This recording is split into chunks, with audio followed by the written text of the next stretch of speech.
안녕하세요. H 원장입니다. 이 피부의 고민에 따라서 활용할 수 있는 스킨 부스터에는 여러 가지가 있죠.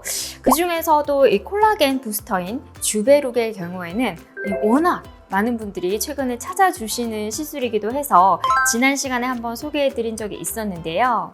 그때는 주베룩의 볼륨 형성 효과에 대해서 집중을 했다면 이번 시간에는 주베룩 2탄 스킨 부스터로서의 주베룩에 대해서 조금 더 자세하게 알아보고자 합니다.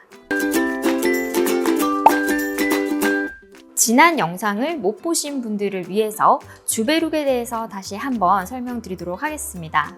이 주베룩은 생분해성 고분자 PLA 성분으로 구성된 스킨 부스터인데요. 피부에 주입을 하면 콜라겐을 재생을 유도를 해서 이 손상된 피부 조직을 회복시키는 작용을 합니다. 그래서 탄력 개선이라든지 모공 치료에도 활용이 되지만 또 여드름 흉터처럼 이 페인 흉터에도 효과가 좋은데요.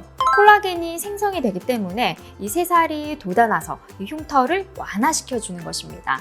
또 진피의 환경을 근본적으로 개선을 해서 기미 완화에도 도움을 받을 수가 있는데요.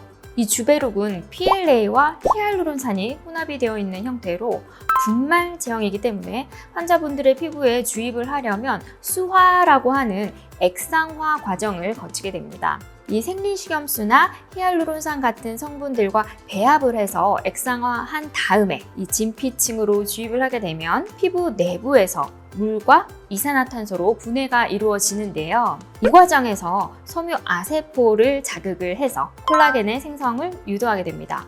이 주베룩은 생체 적합성이 높아서 부작용 위험이 거의 없고 PDLLA가 다공성 구조이기 때문에 이 주입 시에 뭉침이라든지 결절 발생 확률도 적습니다.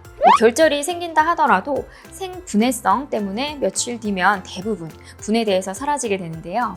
보통 이런 스킨 부스터 성분들은 입자의 크기가 너무 작으면 효과가 적고 또 크기가 크면 유가종이나 결절을 유발할 수가 있습니다.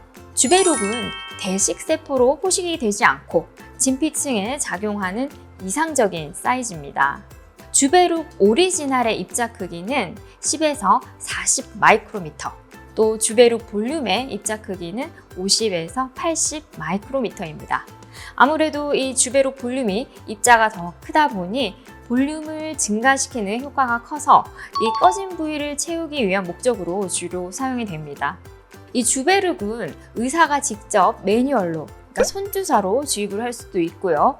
또 인젝터를 사용을 할 수도 있습니다. 이 방법별로 각각 장단점은 다 다른데 우선 매뉴얼 주입은 의사의 숙련도에 대한 의존도가 높다는 특징이 있겠죠. 이 정확하게 주입하는 것이 굉장히 중요한데요. 이 잘못하면 진피층이 아니라 그 아래 지방층으로 투여되기도 합니다. 물론 이건 사람마다 좀 달라서 걱정 없이 균일하게 주입을 하고 싶다 하시면 인젝터를 선호하기도 합니다.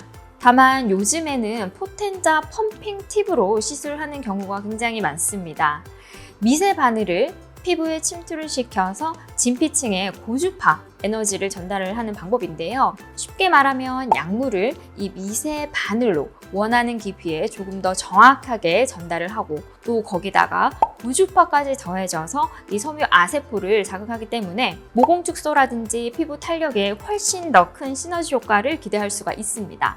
보통 인젝터가 통증이 좀 적기 때문에 선호를 하시는데요. 흉터 개선 목적으로 시술을 받으시는 분들의 경우에는 포텐자 펌핑 팁으로 정확한 위치에 주입한다면 효과가 훨씬 더 높게 나타납니다.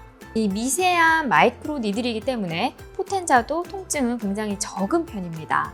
포텐자 펌핑 팁의 특징이 정확한 주입이다 보니 이 흉터, 모공에도 도움을 받을 수 있다고 말씀을 드렸지만 주베룩 자체가 또 모공, 흉터 외에도 피부 탄력이나 잔주름에도 효과가 뛰어난 제품이죠.